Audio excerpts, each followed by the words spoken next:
Hola amigos, muy bienvenidos al aula virtual de la morfología del chino.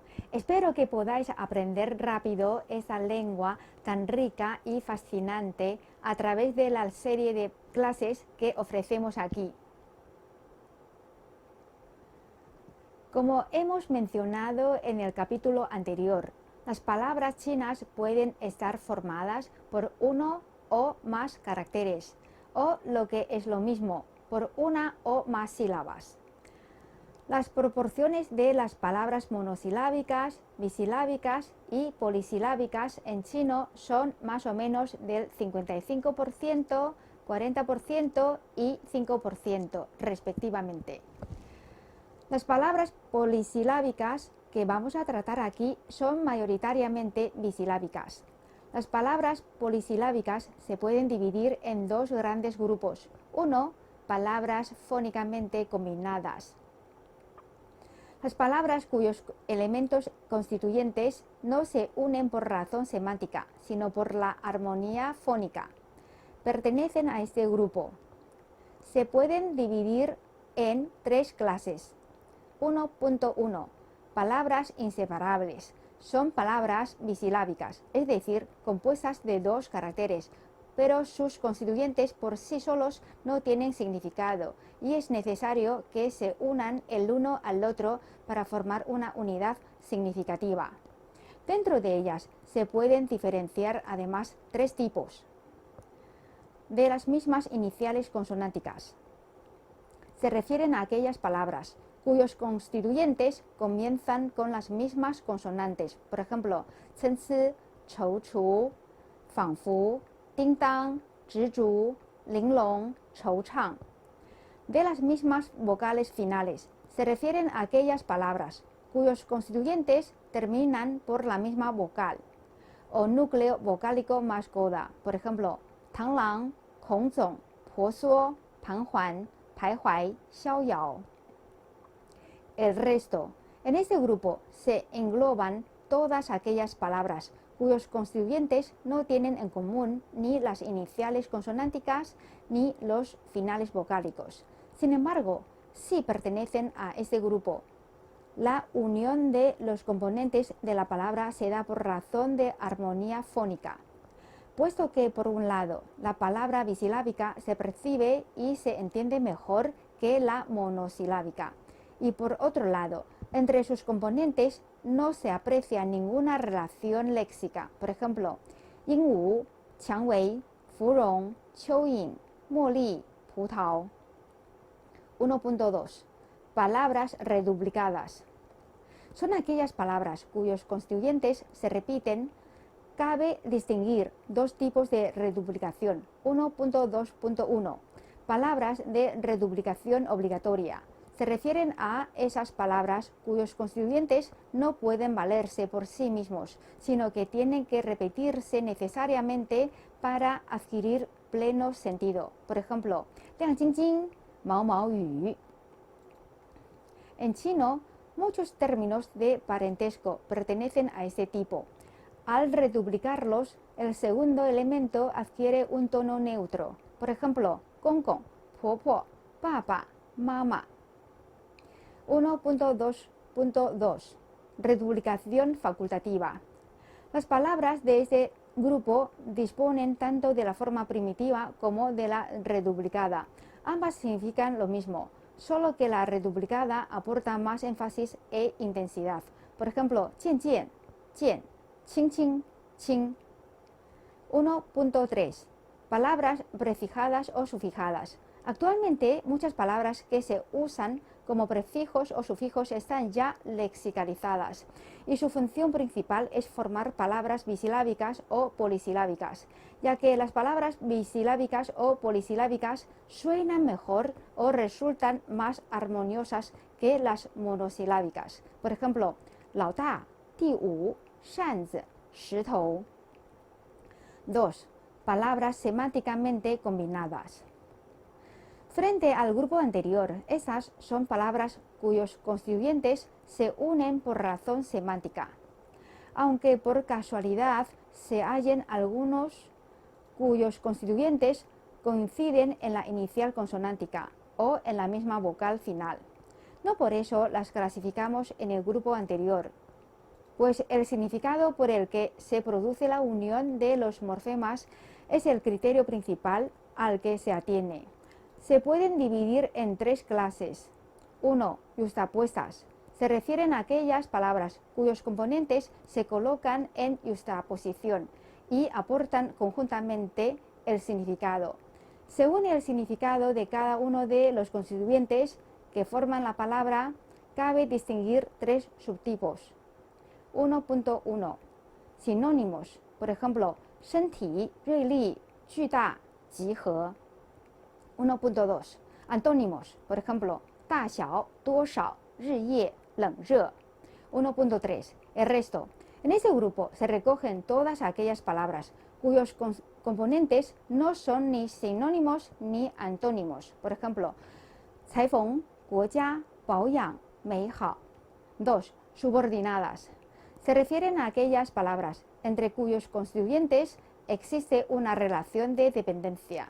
Es decir, hay un constituyente principal, el subrayado, que es el único modificado, y un subordinado, el cual se concibe como modificador o calificador del núcleo. Este último equivaldría en español a las proposiciones adjetivas o de relativo, que sirven para calificar al constituyente principal. Por ejemplo, 行人、病人、毛衣、睡衣。 3. Oracionales. Se refieren a aquellas palabras cuyos constituyentes se combinan de forma parecida a la construcción oracional. Por ejemplo, 海啸、脸红、日食、口是心非。 Clases de palabras. Las categorías gramaticales.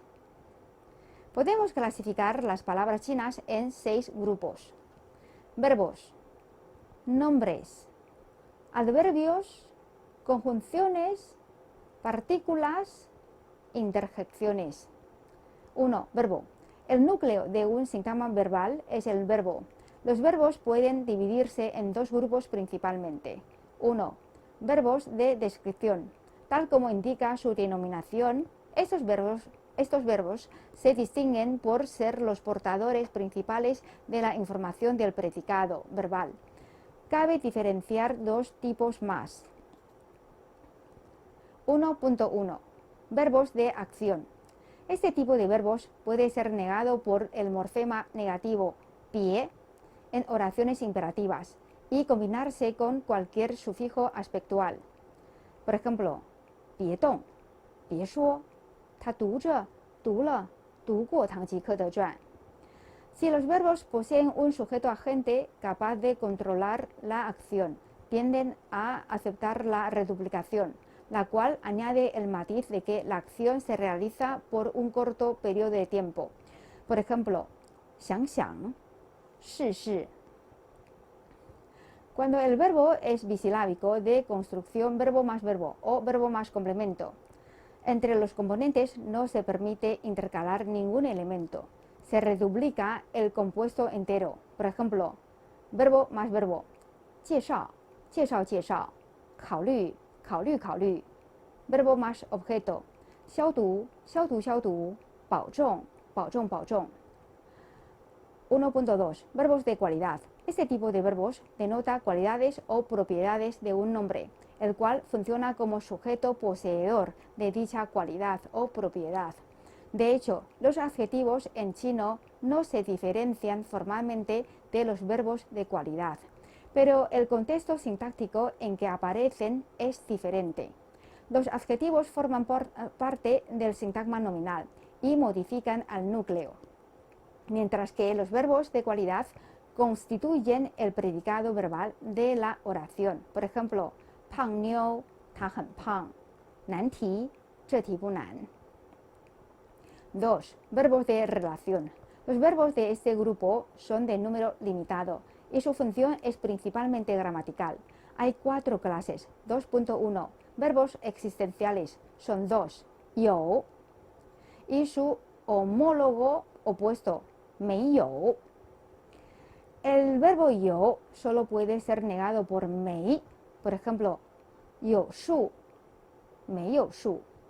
El verbo mei, al ser ya él mismo negativo, no es negable. Por ejemplo, 没人, 我没钱. 2.2. Verbos atributivos o cuasi atributivos. Este tipo de verbos rechaza todos los marcadores aspectuales.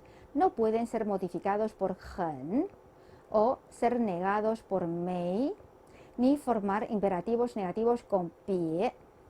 Estos verbos son 是, 信, 等于, etc. Por ejemplo, 你是邮差, 你姓张. 2.3. Coverbos. Tienen un número limitado y aparecen como el primer miembro de construcciones en serie. En las primeras etapas de la lengua china, los coverbos eran auténticos verbos, pero con el tiempo han ido adquiriendo propiedades preposicionales, aunque muchos de ellos todavía pueden usarse como verbos normales.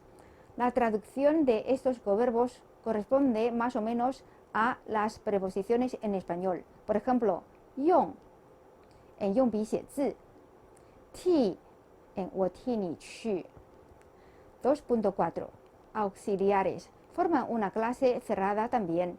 Aparecen siempre delante de otros verbos para indicar valores temporales, modales o aspectuales. Por ejemplo, 会, 将, 要, 应该, etc. Los verbos de este tipo no llevan sufijos aspectuales. Por ejemplo, 他会唱歌, 他将回国, 他要学电脑, 他应该戒烟. Algunos verbos participan al mismo tiempo de ambos grupos, los verbos de descripción y los verbos de relación. 2. El sintagma nominal. Un sintagma nominal posee como núcleo un nombre y otros elementos opcionales que sirven para modificar al núcleo. El nombre puede aparecer tanto en posición preverbal, tópico o sujeto, como en posición posverbal, complemento directo, complemento indirecto, atributo o término de un sintagma preposicional. Hay tres clases de sustantivos. A. Sustantivos simples. Son los que consisten en un solo morfema léxico. Puede ser monosilábico o polisilábico. Por ejemplo, 风, 沙拉, 刮地马拉, etc. B. Sustantivos derivados. Son los que llevan prefijos o sufijos. Por ejemplo, 鸟儿, 阿婆. C. Sustantivos compuestos. Son los que están compuestos de dos o más morfemas léxicos. Por ejemplo, 全员, 时针. 3. Adverbios. Aparecen antes del verbo o verbo auxiliar. El adverbio es el típico modificador de verbos o expresiones verbales. Por ejemplo, 很轻, 他大概能来. Como en español, algunos adjetivos también pueden funcionar como adverbios. En este caso, se produce una superposición de clases. Por ejemplo, 慢车, 慢跑, 真心, 真穷. Al igual que en español, muchos adverbios pueden derivar de adjetivos. Se forman añadiéndoles por detrás la partícula t a los adjetivos. Por ejemplo, 热情, 热情的, 自由, 自由的. También pueden tomar los adjetivos previamente reduplicados como base de la derivación. Por ejemplo, 静悄悄, 静悄悄的, 深深, 深深的. 4. Interjecciones. Son palabras libres que se utilizan para comunicar sentimientos, sensaciones y emociones. Tienen escaso o nulo valor gramatical y se caracterizan por una entonación fuerte. Por ejemplo, 喂, ay. 5. Partículas modales. Son morfemas ligados y átonos con función gramatical.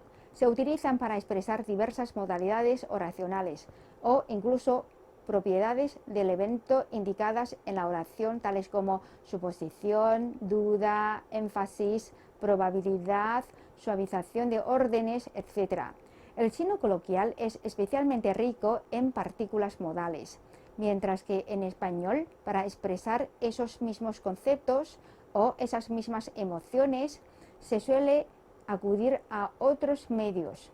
tales como entonaciones distintas, interjecciones, muletillas, expresiones hechas o a través de los términos léxicos correspondientes. Por ejemplo, me temo que o ¿no crees? Las partículas pueden aparecer detrás del sujeto o tópico, o detrás de cada nombre en una enumeración, o sobre todo al final de la frase. Por ejemplo, la partícula modal a tiene distintos valores. A para hacer pausa en una frase. Por ejemplo, 他一定不是好人. B para enumerar. Por ejemplo, 鸡呀、鱼呀、肉啊，我都爱吃. C para formar oraciones exclamativas. Por ejemplo, 真热啊. D para expresar sorpresa en oraciones interrogativas. Por ejemplo, 你还相信他啊? La partícula pa se coloca siempre al final de la oración y posee varios valores. A en oraciones interrogativas para expresar suposición o especulación. Por ejemplo, 他会来吧. B en oraciones enunciativas para pedir al oyente su acuerdo o aprobación respecto a lo que previamente se ha mencionado. Por ejemplo, 这有趣吧. C en oraciones imperativas para suavizar una orden. Por ejemplo, 说吧. 6. Conjunciones. Son palabras dependientes con función gramatical. Sirven principalmente para enlazar sintagmas u oraciones. Por ejemplo, 和, 要是, 如果, 因为, 虽然, etc. Hay mucho más contenidos interesantes en este libro 华语说辞解字. Continuaremos. Hasta pronto.